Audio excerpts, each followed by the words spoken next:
Voilà, donc au sein du CREPS de Montpellier, voilà, je suis responsable donc des formations, donc des activités aquatiques de la natation. Alors, il faut savoir que sur le CREPS de Montpellier, en fait, il y a trois types, enfin 3 promos, on va dire, en termes des activités aquatiques de la natation. Il y a une promo, ce qu'on appelle sauvetage, c'est un peu la coloration sauvetage par rapport à la formation. Il y a ensuite une formation AAN, mais qui s'appuie, on va dire, sur le ruban du Club Méditerranée. Et puis enfin, un troisième promo qui est Parcoursup, bon, bah, qui est réservé essentiellement à tous les bacheliers voilà, qui sortent du cursus lycée et qui souhaitent aller voilà, vers un BP. Donc celui-ci, j'en parlerai pas parce que c'est pas moi qui en a la charge, mais c'est pour vous donner quand même la globalité des formations existantes sur Montpellier, en tout cas sur le CREP de Montpellier. Voilà. Alors, concernant donc ces fameux BP, ces deux BP qui sont au sein, sur lesquels moi j'ai la responsabilité. Le premier, c'est donc un BPAN, donc activité de la natation, mais à coloration sauvetage, donc qui se fait là pour le coup, qui est sur 8 mois, qui va démarrer le 14 septembre pour se terminer au mois de mai. Voilà, il y a 820 heures de formation quand même sur ce BP. Il démarre encore une fois donc début septembre, mi-mai, et vous avez donc la totalité évidemment, donc avec des interventions qui sont faites par des professionnels, bah, dans tous les cas, dans toutes les formations, mais celui-ci en particulier. Et vous avez aussi ce qu'on appelle un stage en entreprise, c'est-à-dire que vous êtes sur une piscine, ça peut être sur plusieurs piscines même, où vous avez d'abord, une fois avoir passé ce qu'on appelle le PMSP, c'est-à-dire les garanties de sécurité par rapport à l'encadrement d'un groupe, vous êtes en formation et vous êtes en encadrement, effectivement, de la natation scolaire notamment. Voilà. Le deuxième BP, qui est un BP Club Méditerranée, celui-ci, alors la finalité est la même, hein, bien sûr. La seule différence, c'est que vous avez quand même toute une période que vous faites en stage ou que vous faites dans votre entreprise. Donc là, les stagiaires arrivent au mois de novembre pour s'arrêter donc au CREPS au mois de mars, et ils reviennent en fait au mois de novembre suivant pour terminer en fait les certifications jusque début décembre, pardon. Voilà. Donc là, c'est 2000 heures. Donc voilà, vous commencez en décembre, vous commencez pardon en novembre pour terminer en décembre de l'année suivante. Voilà, donc c'est beaucoup plus long, mais néanmoins, ça permet quand même, là, pour le coup, d'être véritablement en entreprise aussi et de voir un peu les choses de manière un peu différente, mais véritablement plus, j'ai envie de dire, sur le terrain. Donc voilà un peu comment globalement sont fixées, ou en tout cas sont positionnées donc les deux formations. Pour vous donner un ordre d'idée, je vais vous partager l'écran pour vous montrer un petit peu comment est organisé. Voilà. Donc là, ce que vous avez à l'écran, est-ce que tout le monde l'a à l'écran par contre? Et si vous ne l'avez pas, c'est un peu plus compliqué. Alors, je ne vois pas de réponse, j'imagine, non? Oui, quelqu'un peut me répondre? Vous l'avez à l'écran là Oui, oui, c'est le... bon. Oui, c'est bon, super, voilà, très bien, Ouais, merci. bon. Alors, voilà, ça vous donne un ordre d'idée de comment est organisée la formation. Alors, tout simplement, bon là, je ne suis pas rentré dans les détails, hein, c'est-à-dire que là, par exemple, c'est par rapport à ce qui se passe cette année, entre autres. Donc, voyez, donc là, début septembre, donc il y avait effectivement les épreuves de sélection qui se sont faites début septembre cette année, à cause évidemment de la situation sanitaire qu'on traverse actuellement. Mais en règle générale, les tests de sélection, en tout cas les sélections et les personnes retenues, voilà, pour la formation, c'est plutôt au mois de juin, et notamment cette année, ce sera effectivement programmé sur le mois de juin, avec évidemment des épreuves hein, qu'il y a tout autour et une sélection qui sera faite à ce moment-là et qui permettra de rentrer en formation dès le mois de septembre. Voilà. Alors pour vous donner un ordre d'idée, qu'est-ce qu'il y a? Alors évidemment, il y a plein de petits carrés partout. Bon, simplement, bon ben voilà, vous avez les mois qui sont ici, hein, septembre, octobre, novembre, décembre, etc., jusqu'au mois de juin, jusqu'au mois de mai, matin, après-midi, donc comment est organisé, et avec les UC qui sont développés par les intervenants qui font partie évidemment de cette formation.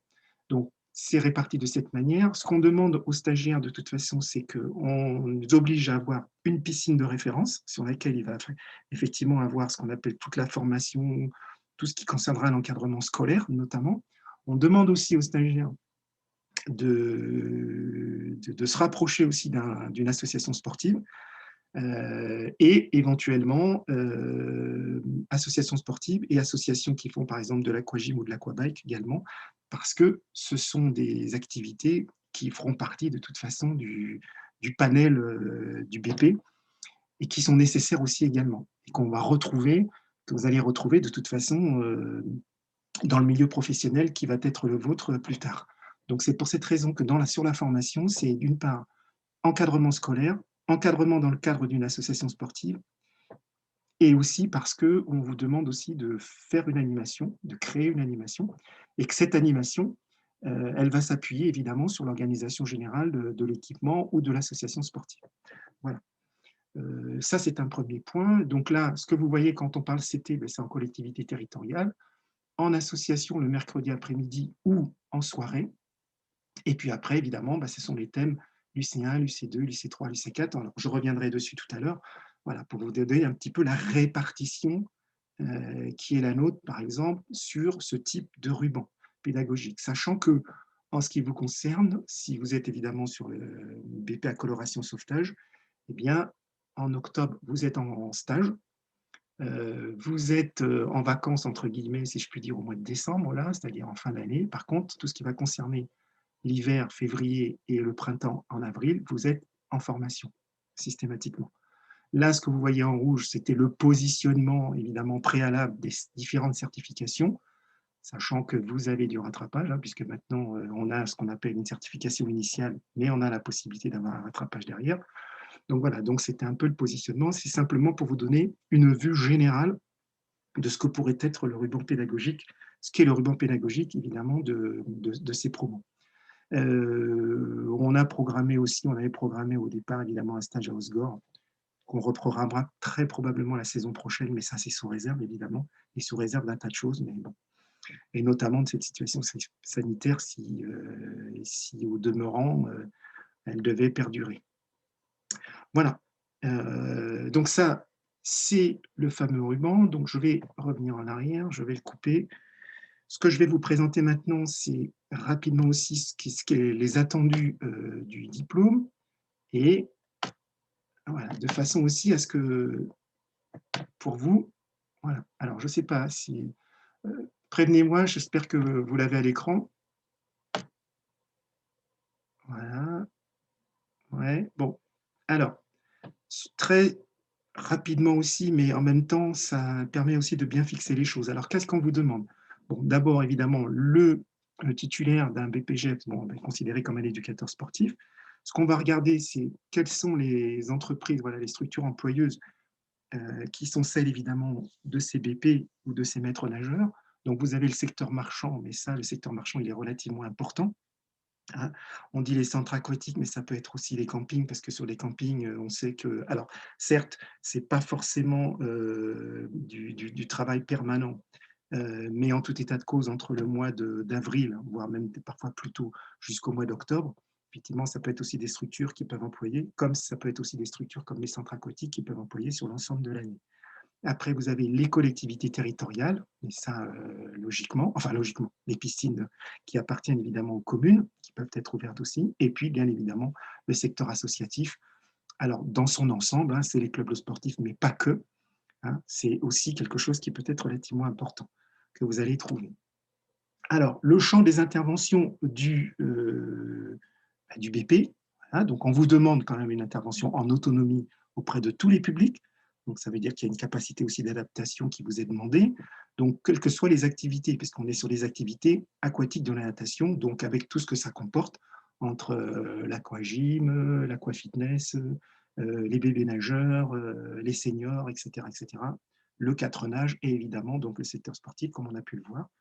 Donc, on vous demande aussi, vous devez être en capacité de savoir monter un projet pédagogique, et vous devez être aussi en capacité, à l'issue de ce BP aussi, de pouvoir monter ce qu'on appelle un projet d'animation, voilà, qui va tourner autour des activités aquatiques.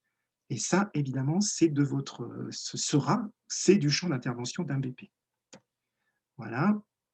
Bien évidemment, entre l'aspect pédagogique qui est une chose, vous avez un aspect sécuritaire aussi qui est tout autre, qui est tout aussi important et qui est même au niveau d'une piscine, l'aspect sécuritaire, il est primordial, il est fondamental, dans l'organisation et dans le fonctionnement. Donc organiser la sécurité des activités aquatiques, assurer la sécurité des lieux de pratique et des pratiquants, sécurité, des pratiquants dont vous avez la charge, assurer la sécurité d'un lieu de pratique dans le domaine de l'hygiène, du traitement d'eau et du traitement d'air. Voilà, et participer au fonctionnement d'une structure. Voilà, donc ça, c'est tout ce qui va concerner le champ, de la sécurité. Alors c'est relativement large, mais encore une fois, ça doit faire partie des compétences qui doivent être les vôtres. Voilà, autonomie et responsabilité, délégation de responsabilité pédagogique, intervenir en autonomie, rendre compte des actions d'entreprise et des résultats. Donc ça veut dire aussi que vous devez être en capacité de savoir, il y a un accident, on fait un rapport d'accident, on veut faire une animation, bah, on fait un projet d'animation, donc on doit être en capacité de pouvoir effectivement le monter, le commenter et évidemment le mettre en œuvre. Voilà, assurant l'autonomie, le maintien ou l'actualisation de ses compétences physiques et techniques. Bon, ben ça, vous avez aussi, vous le savez peut-être, vous ne le savez pas, mais tous les 5 ans, tous les ans déjà pour le PSE1, et tous les 5 ans, évidemment, il y a ce qu'on appelle un CAEPMNS qui valide, qui contrôle effectivement que vous êtes toujours apte à pouvoir aller assurer la sécurité et aller évidemment chercher une personne qui peut être en difficulté. Voilà. Alors, comment est réparti, si vous voulez, les certifications en fonction de ce que je vous ai présenté là tout de suite. Bon, vous avez ce qu'on appelle l'UC1 qui est encadré, donc tous les publics. On parlait d'adaptation tout à l'heure. Ça en fait partie. Un UC2, donc qui est la mise en œuvre d'un projet d'animation. L'UC3 qui est une séance d'apprentissage, d'initiation que vous devez être en capacité de pouvoir mener et qui est évaluée évidemment en UC4, en UC3. Et enfin en UC4, on va vous demander de mobiliser, c'est-à-dire d'avoir toutes les connaissances sécuritaires dont vous avez besoin, quel que soit évidemment ce que vous allez mettre en œuvre, ce qui sera mis en place. Voilà. Et puis enfin, vous avez là, on regroupe en termes, alors ça, ce sont ce qu'on appelle des compétences que vous devez acquérir, hein, parce que, on va dire que sur le BP, vous devez avoir des connaissances, bien sûr, mais c'est surtout des compétences qu'on va vous demander. Alors l'un ne va pas sans l'autre, mais on va prioriser évidemment les compétences plutôt que les connaissances, entre guillemets. Enfin, tout est relatif, bien sûr. Donc, on a besoin de compétences, évidemment, pour mettre en place un projet, hein, à concevoir, conduire, évaluer. Dans l'encadrement, forcément, vous avez aussi cette nécessité de vous adapter, d'avoir des connaissances évidemment dans tout ce qui va concerner l'apprentissage de la natation, mais aussi de pouvoir vous adapter évidemment à n'importe quel public. La sécurité, sécuriser, donc organiser et assurer la sécurité des pratiquants, des pratiques et des pratiquants, donc c'est globalement le gros problème de la surveillance, entre autres. Et puis enfin, intégrer donc son activité au sein d'une structure, forcément, que vous soyez sur une plage, que vous soyez sur un lac, que vous soyez effectivement dans une piscine, que vous soyez dans un centre de rééducation, forcément, vous devez vous intégrer au sein de cette structure et surtout la maîtriser ou la connaître, à la fois sur le plan du public qui va la fréquenter, mais aussi sur le plan de la sécurité. Voilà un peu, alors c'était une présentation un peu rapide, certes, mais nécessaire à mon sens pour que vous puissiez bien comprendre ce qui est demandé pour, voilà, dans le cadre de ce BP AAN, voilà, qui est mis en place évidemment sur Montpellier. Voilà.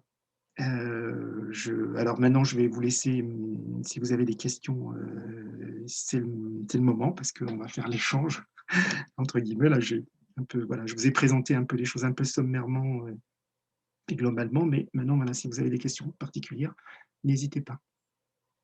Allez-y.